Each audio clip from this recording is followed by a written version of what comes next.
Bonjour frères et sœurs et amis. Alors j'espère que vous l'avez regardé les deux petites vidéos que j'ai mis au sujet « Moi et mon Père, nous sommes un ». Alors c'est très important de méditer et de mettre en pratique ces versets pour bien faire comprendre que Jésus n'est pas Dieu à travers de ce verset. Et je vais vous donner des preuves. Et je vais vous donner encore des preuves pour bien prouver. Si Jésus il serait Dieu, comme certains le disent à travers de la bouche des prédicateurs, des pasteurs, des curés et de toutes ces églises universelles, ils tentent de le proclamer. Alors il y a une chose qui est très importante que vous, les chrétiens, et ceux qui veulent suivre la vérité et surtout connaître la vérité, pour enfin que la vérité puisse nous affranchir. Alors pour nous affranchir, il faut quitter tous ces églises soi-disant qui servent Dieu et que ces serviteurs soi-disant qui sont appelés de Dieu et qui ont l'Esprit de Dieu en eux et soi-disant qui prêcheront la vérité. Mais malheureusement, je vous ai donné des preuves pour bien prouver que ces églises, ces églises soi-disant qui servent en Dieu et qui disent qu'ils prêchons ce qui est écrit dans la parole de Dieu, mais malheureusement, ils tordent les Écritures, ils déforment même les Écritures. Alors, je vais vous donner encore des preuves parce que vous savez que commence à me connaître à travers des vidéos et surtout de toutes les preuves, les versets que je vous apporte, parce que je fais des recherches et je cherche beaucoup à travers les Bibles, parce qu'il faut sonder toutes les Bibles et surtout il faut chercher les versets qui se marient avec d'autres versets, pour enfin ne pas apporter des fausses doctrines et surtout des faux enseignements. Que beaucoup, ces prédicateurs, soi-disant, qu'ils ont reçu un ministère, et leur ministère qu'ils ont reçu n'est pas de Dieu. Ils ont une fausse doctrine, ils ont un faux enseignement, et leur doctrine, elle est erronée. Je sais que ça dérange de ce que j'exprime, mais moi, j'aime la vérité. Parce qu'autrefois, on a été dans ces religions, et ces religions ne nous ont pas apporté la vérité, mais une religion qui n'est pas à la gloire de Dieu. Parce que ces églises universelles, ils sont tous attachés les uns avec les autres, et ils prêchons le même évangile, et que l'évangile qu'ils prêchons n'est pas le véritable évangile, selon ce que les apôtres ont prêché. Mais malheureusement, je sais que beaucoup de personnes, ils ne croient pas ce que je dis. Et beaucoup aussi, ils ne voulont pas partager ce que j'annonce. Parce que ils ont tellement peur de leurs enseignants, ils ont tellement peur de leurs prédicateurs, mais ils n'ont pas la crainte de Dieu. Ils n'ont pas la crainte de Dieu. Et pourtant, le Christ a bien dit, à travers de son message, il a dit, moi et mon Père, nous sommes un. Alors, vous vous servez de ce verset pour dire que Jésus est Dieu. Et j'espère que vous l'avez bien regardé ce petit vidéo, qui a des preuves à l'appui. Alors je vais encore vous donner encore des preuves. Quand le Christ est à l'âge de 12 ans, le verset sera mis en évidence, et vous pourrez le lire, ce verset. Le Christ a dit à Marie, sa mère, et ainsi son beau-père qui s'appelle Joseph, et il a dit ouvertement, il faut que je fasse les affaires de mon père. À l'âge de 12 ans, le Christ, il avait 12 ans, c'était un gamin, mais il savait bien ce qu'il disait. Il savait bien que Dieu était son père.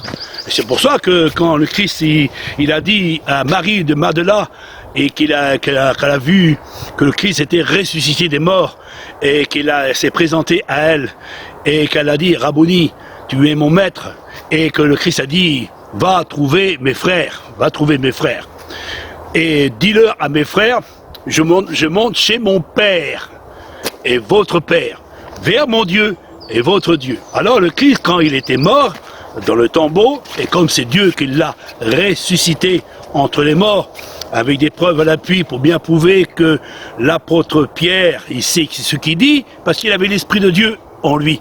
Et tous ceux qui ont l'Esprit de Dieu, proclamons la vérité. Mais tous ceux qui n'ont pas l'Esprit de Dieu, ils prêcheront le mensonge, ils tordront les Écritures, ils déformeront les Écritures, et ils essaient de faire passer une Trinité. Alors une Trinité parce que beaucoup les prédicateurs qui sont dans ce monde, que j'étais autrefois à l'intérieur, et à travers de ces églises-là, ils baptisaient au nom du Père, du Fils, du Saint-Esprit, 3 personnes distinctes. Et là, le verset dit que moi et mon Père, nous sommes un. Alors, ils disent, oui, Dieu, Jésus est Dieu et un. Alors, si il est un à travers de ce verset dans Jean 10, qui est présenté par l'apôtre Jean, parce que Jean, c'est lui qui a écrit son livre, et même il a dit ouvertement, à travers de sa propre bouche, parce que c'est lui qui a écrit l'évangile de Jean, et ainsi un évangile à Jean, il dit, le Christ qui a dit, je suis venu pour faire la volonté de mon Père. Personne n'a vu le Père. Personne n'a vu le Père. Si c'est celui qui est descendu du ciel et qu'il est venu le faire connaître. Alors, Christ il a bien dit, qu'est-ce que je suis, moi, le Fils de l'homme? Il a dit, tu es le Christ, le Fils du Dieu vivant.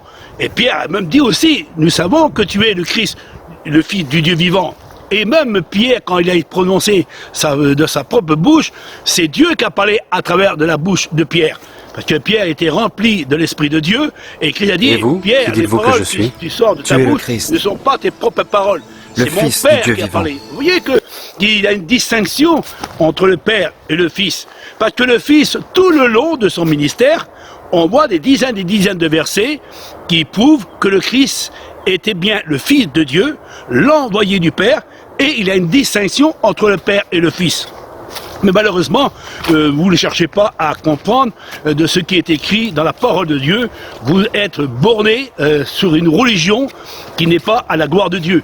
Déformez les Écritures, mais en plus, vous ajoutez et vous retranchez. Et vous vous servez toujours les versets qui ont été mis en évidence par les catholiques romaines, et que vous dites à travers de ce chapitre de Jean, il dit « Moi et mon Père, nous sommes un ». Et quand on voit dans le chapitre de Jean 17, il exprime en disant, en 21, 22, 23, 24, vous pouvez le lire aussi à travers de ce petite étude que je vous ai mis en évidence pour dire que les disciples, ils sont un aussi avec Dieu. Alors, comment ça se fait que si le Christ, il serait un et en Dieu, et Dieu, il serait dans le Christ, et le Christ serait toujours la même personne? Alors pourquoi le Christ, quand il était à Gethsémane, et il priait le Père, s'il était un avec le Père, s'il fit une seule personne? Alors comment ça se fait que le Christ, il disait à ses disciples, il faut prier le Père, je suis venu de la part de mon Père, je manifeste les œuvres de mon Père, je chasse les démons par l'autorité de mon Père, l'Esprit du Seigneur est sur moi. Alors, si on regarde tous les versets, on pourrait les prendre par centaines et par dizaines, qu'ils soient dans l'Ancien Testament, dans le Nouveau Testament, bien prouvé que le Christ, il avait une distinction entre le Père et le Fils. Et même le Fils, il va dire, Père, envoie-moi pour faire ta volonté. Et le Christ, quand il était sur la terre, il dit, je suis venu pour faire la volonté de mon Père. Ah, et oui, il a bien dit, mon Père est plus grand que moi, je ne peux rien faire, je ne connais ni le jour et ni l'heure, ni les anges dans le ciel, personne ne connaît ni le jour ni l'heure, ni moi, le Fils de Dieu, je ne connais pas le jour et l'heure, mais mon Père, lui, il le sait. Alors, si le Père et le Fils seraient une seule personne, comment ça se fait que le Christ avait besoin du Père pour chasser les démons par le doigt de Dieu? Comment ça se fait que le Christ, il montait sur la montagne et il priait le Père? Et quand il était dans le jardin de Gethsémane, pourquoi il priait le Père? Il a dit, Père, que cette coupe s'éloigne de moi. Mon Père, il bien dit, mon Père, éloigne-moi de cette coupe. Non ma volonté, mais la tienne. Alors il avait une distinction à travers de la bouche du Christ dans le jardin de Gethsémane. Et quand il était sur la croix, si le Père était un avec le Fils, et le Fils était un avec le Père, et que vous dites que les deux personnes sont une seule personne, comme vous parlez aussi de la Trinité, 3 personnes distinctes, là vous dites à travers de ce verset, moi et mon Père, nous sommes un. Comment ça se fait que le Christ, quand il était sur la croix, mourir pour toute l'humanité, et il dit, mon Dieu, pourquoi m'as-tu abandonné? Et pourquoi il dit, Père, je remets mon esprit entre tes mains? Et quand il était ressuscité, il a dit à Marie de Magdala, il a dit, je m'en vais chez mon Père et votre Père, vers mon Dieu et votre Dieu. Alors, si vous dites que le Père et le Fils n'en font qu'un, une seule personne, comment ça se fait que le Père lui parle de son Fils? Alors le Père il dit, voici mon Fils en qui j'ai mis toute mon affection, écoutez-le. Et il dira, j'ai glorifié et je le glorifierai encore. Et quand le Christ, il était mort, il est monté au ciel, au jour de l'Assomption, quand les disciples les vit monter, il a dit, vous voyez ce Jésus qui est monté au ciel, il reviendra de la même manière que vous l'avez vu partir au ciel. Et il fut assis à la droite de Dieu. Et celui qui est assis à la droite de Dieu, c'est le Fils de Dieu. Et si est le Fils de Dieu, pourquoi il y a deux personnes distinctes dans le ciel? Et on parle du Dieu créateur, le Père unique, celui qui est à gauche, et celui qui tient la puissance et l'autorité, et à la droite, il y a son Fils, le Fils de l'homme, celui qui intercède pour chacun de nous en particulier. Si le Christ, il serait Dieu, un en lui-même avec Dieu, il serait Dieu, pourquoi que le Christ intercède devant le Père? C'est une question qu'on devrait se poser, et de poser aussi dans votre esprit, vous les prédicateurs, soi-disant que vous avez l'Esprit de Dieu en vous. Alors on pourrait parler pendant des heures et des heures au sujet de cette distinction entre le Père et le Fils. Je vous ai mis des vidéos, mais vous ne voulez pas les partager. Vous les chrétiens, vous préférez suivre les fous de docteurs qui tordent les Écritures, qui déforment les Écritures. Alors, j'espère que vous avez compris encore ce petit message. Il est simple, précis. À travers de la parole de Dieu, les versets seront encore mis en évidence et vous pouvez rentrer sur mon YouTube ou sur Facebook. Vous pouvez trouver tous ces vidéos au sujet de la distinction entre le Père et le Fils. Alors si le Père et le Fils fait qu'un et qu'ils se sont une seule personne, pourquoi le Père il fait une distinction avec son Fils et le Fils fait une distinction avec son Père? Il y a deux personnes distinctes à travers de ce que nous voyons à travers de la parole de Dieu. Il n'y a pas une seule personne, et quand vous dites qu'il y a une seule personne, quand vous baptisez les personnes, vous les baptisez au nom de trois personnes. Parce que les conseillers, dirigeants, pasteurs, enseignants, ceux qui disent qu'ils ont reçu l'Esprit de Dieu, et qui disent qu'il y a trois dieux distincts.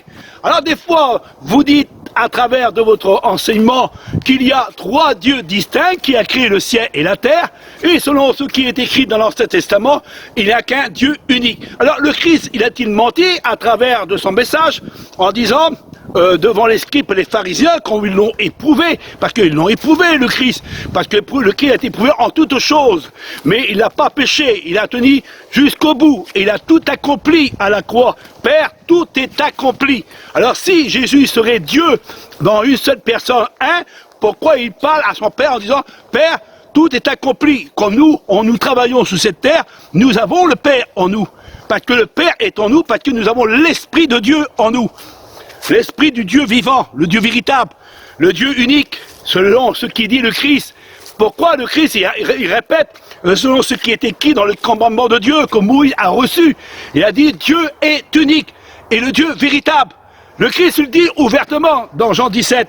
Alors, si les chrétiens, soi-disant qu'ils connaissent la vérité à travers de la bouche de leurs prédicateurs, de leur enseignement, mais en réalité, ces chrétiens, ils ont reçu une fausse doctrine, un faux enseignement qui vient de la part de ces religieux qui ne sont pas à la gloire de Dieu.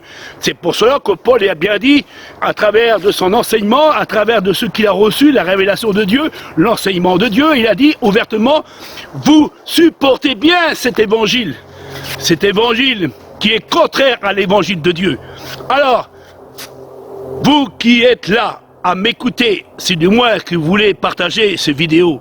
Oh, on partage beaucoup les choses du monde, on partage les prédicateurs du néant, on partage les prédicateurs beaux chanteurs, on partage les prédicateurs qui disent tout le contraire de ce qui est écrit dans la parole de Dieu. Mais moi, je vous invite à regarder à l'intérieur de la Bible, et à l'intérieur de la Bible en sondant les Écritures, et sondez beaucoup de Bibles, mes frères et sœurs et amis, parce que à l'intérieur, il y a la plume mensongère. Ils ont mis des versets pour essayer de faire passer la Trinité. La Trinité. Alors, la Trinité, vous croyez à la Trinité et 5 minutes après, quand on met un verset au sujet « Moi et mon Père, nous sommes un », alors vous dites que Jésus est Dieu à travers de ce verset. Et après, vous dites qu'il y a 3 dieux distincts. Vous voyez que votre enseignement, votre doctrine, elle ne tient pas la route. Elle ne tient pas la route. Alors, j'espère que vous avez compris le sens réel de cette vérité, parce que si vous restez dans votre position, vous les chrétiens, et si vous quittez pas ces faux pasteurs, ces faux bergers, ces faux séducteurs, qui font beaucoup de miracles et des prodiges, hein, soi-disant au nom du Christ, mais malheureusement, la Bible nous dit ouvertement, c'est le Christ, il y aura le Christ ici, le Christ est là, il s'élèvera des faux Christ et des faux prophètes. Ils feront beaucoup de miracles et de prodiges, même si c'est possible de séduire les élus de Dieu. Alors, vous voyez que tout était bien inscrit dans la parole de Dieu pour nous avertir que des charlatans, des faux pasteurs, des faux bergers, des faux prophètes, ils ont essayé de nous séduire avec un évangile qui n'est même pas l'évangile de Dieu. Je sais que Olivier, il parle, mais il ne parle pas pour être applaudi, il ne parle pas pour être admiré, il ne parle pas pour vous plaire, mais il parle de la part de Dieu. Je parle de la part de Dieu par l'Esprit du Dieu vivant. Et il est temps de sortir du milieu de ces églises. Il est temps de sortir de ces églises qui ne sont pas à la gloire de Dieu. Ces églises qui prêchent tout le contraire de la parole de Dieu. On vous a donné des preuves. Vous préférez entendre les beaux parleurs. Vous préférez entendre des beaux chanteurs. Vous préférez entendre de ceux qui sont attachés au monde. Les églises de ce monde sont toutes attachées à l'État. Mais l'église de Dieu n'est pas attachée à l'État. L'église de Dieu est attachée à Christ. Christ en nous, espérant de la gloire. Que le nom de Dieu en soit béni et glorifié, frères et sœurs et amis. Réveillez-vous, parce qu'il est temps de se réveiller, car le temps arrive que beaucoup ne pourront plus saisir la vie éternelle, ne pourront plus saisir le vrai salut. Parce que la Bible nous dit qu'en le dernier temps, il y aura un esprit d'égarement qui va essayer de séduire le plus grand nombre. Et le plus grand nombre seront séduits par ces foules de docteurs qui annoncent un évangile qui n'est pas le véritable évangile. Je vous invite, frères et sœurs et amis, à faire un demi-tour sur vous-même et de quitter ces églises universelles, ces églises qui ne sont pas à la gloire de Dieu, ces faux pasteurs, ces faux dirigeants, ces faux enseignants, prédicateurs, soi-disant, qui sont appelés de Dieu, mais ils ne prêchent pas le véritable évangile. Alors, bon entendant, j'espère que vous avez compris le sens réel de cette vérité. Alors, qu'est-ce qu'il dit la Bible? Moi et mon Père, nous sommes un.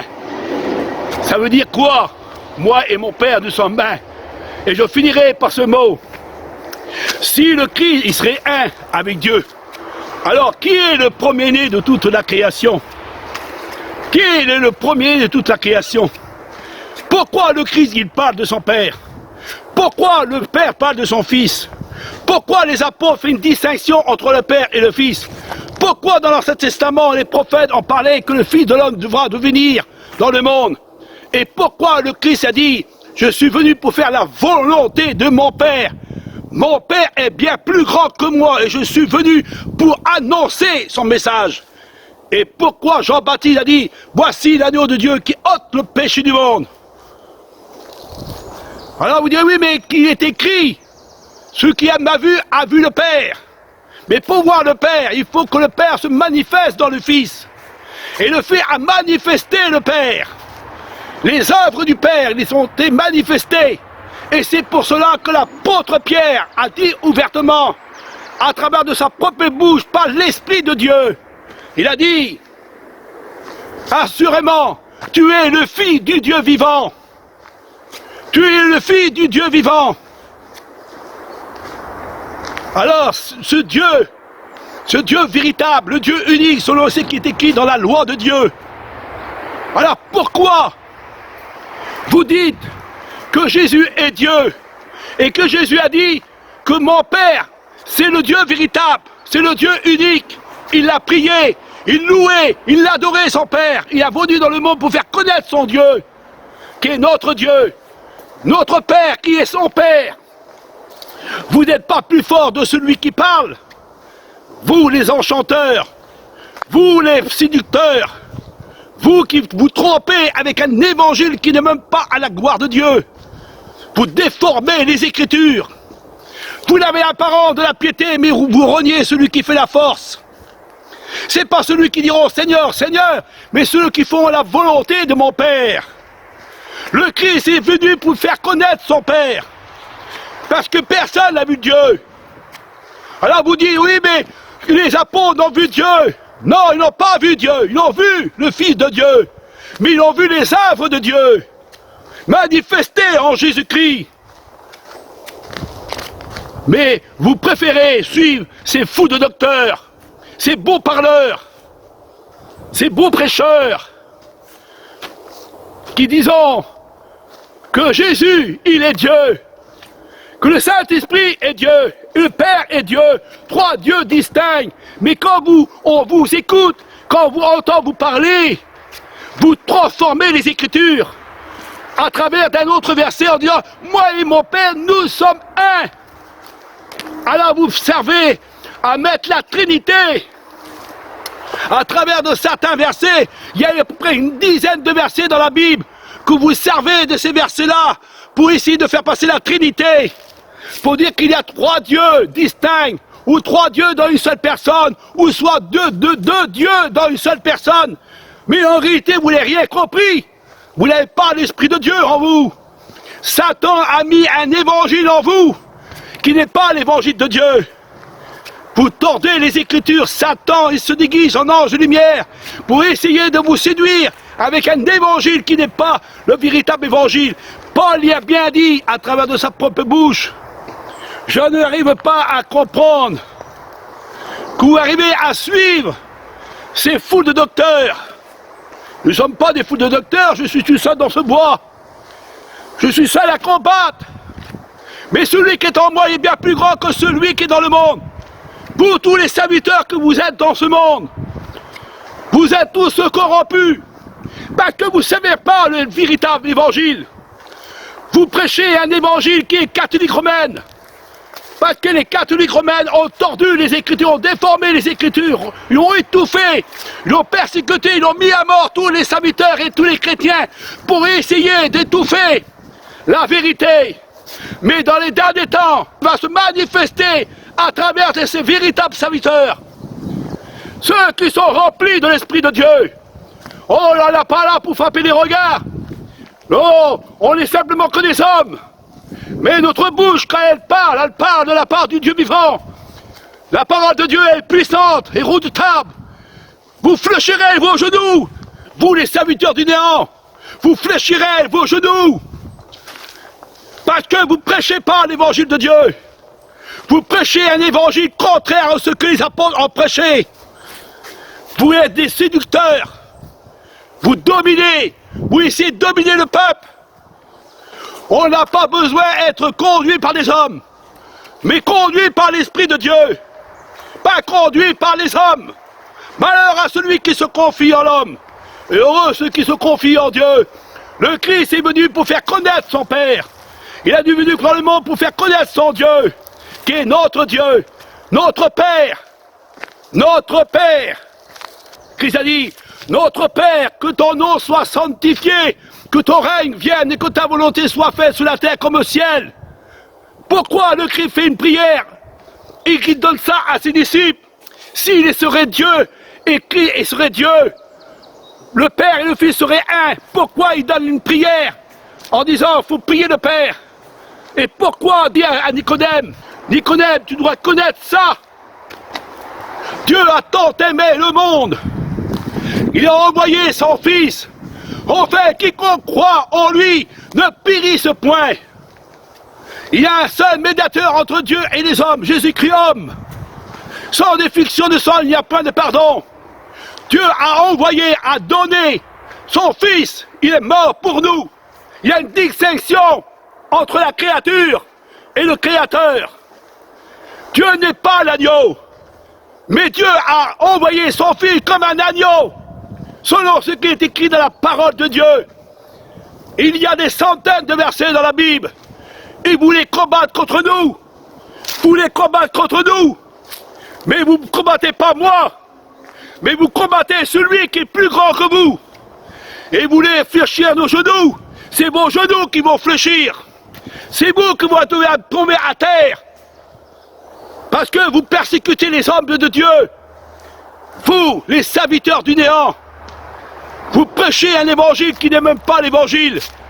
Vous prêchez comme des catholiques, comme ces religieux qui ont persécuté les apôtres, qui ont persécuté les enfants de Dieu, qu'on les a mis dans des arènes, pour les faire manger par des lions, qu'on leur a coupé la tête des prédicateurs. Et vous dites que vous êtes des serviteurs de Dieu, et vous persécutez encore, vous n'avez pas changé. Vous ressemblez à votre père. Votre père, c'est le diable. C'est lui qui vous dirige. C'est lui qui vous dirige vers un évangile qui n'est pas l'évangile de Dieu. Oh, vous direz, Olivier, calme-toi. Mais je ne me calme pas. Parce que Dieu nous a donné un esprit d'autorité et de puissance et de force. Vous fléchirez vos genoux. Et vous direz assurément, cet homme était bien le Fils du Dieu vivant. Et même les scribes et les pharisiens, ils ont envoyé des huissiers, ils ont envoyé des personnes pour essayer d'éprouver le Christ. Mais quand ils sont venus, alors, qu'est-ce que vous avez trouvé cet homme-là? On l'a dit, on n'a jamais vu un homme parler comme cet homme. Il n'a pas dit un Dieu, un homme rempli de Dieu. C'est pour cela que l'apôtre Pierre a dit, cet homme que vous l'avez crucifié, c'est pas un Dieu qui a été crucifié, un homme comme nous, un fils de l'homme comme nous, notre frère, notre bien-aimé frère, le fils du Dieu vivant, notre frère bien-aimé. Il est venu dans le monde, il a dit, Père, envoie-moi pour faire ta volonté, car je veux faire connaître ton nom à mes frères. Mes frères qui sont persécutés dans le monde. Père, garde-les, protège-les, car ils sont à toi. Tout ce que tu m'as donné, tout ce qui t'appartient, tu me les as donnés, Père. Je te loue, Père, disait le Christ. Je te loue, mon Père éternel, créateur du ciel et de la terre. S'il serait Dieu, pourquoi il dit, mon Père qui est dans le ciel, que ton nom soit sanctifié. Mon Père éternel, quand il prie dans le jardin de Gethsémane, vous n'êtes pas plus fort que les hommes de Dieu. Vous êtes à côté de la vérité. Vous prêchez un évangile qui n'est même pas à la gloire de Dieu. Bon entendant, que Dieu vous bénisse et vous éclaire. Plongez vos regards dans la Bible. Examinez les livres. Plusieurs Bibles à la fois. Parce qu'à l'intérieur, la plume mensongère, elle a été mise en dividende pour essayer de faire passer la Trinité. Pour essayer de faire passer que Jésus est Dieu. Mais la Bible dit, selon la loi de Dieu, il n'y a qu'un seul Dieu. C'est le Père éternel, le Dieu véritable, le Dieu unique, et personne n'est égal. Vous n'êtes pas plus fort que celui qui parle. C'est le Dieu véritable qui parle. Écoutez ce qu'il dit le Dieu véritable. Je suis le Dieu véritable. Nul n'est semblable à moi.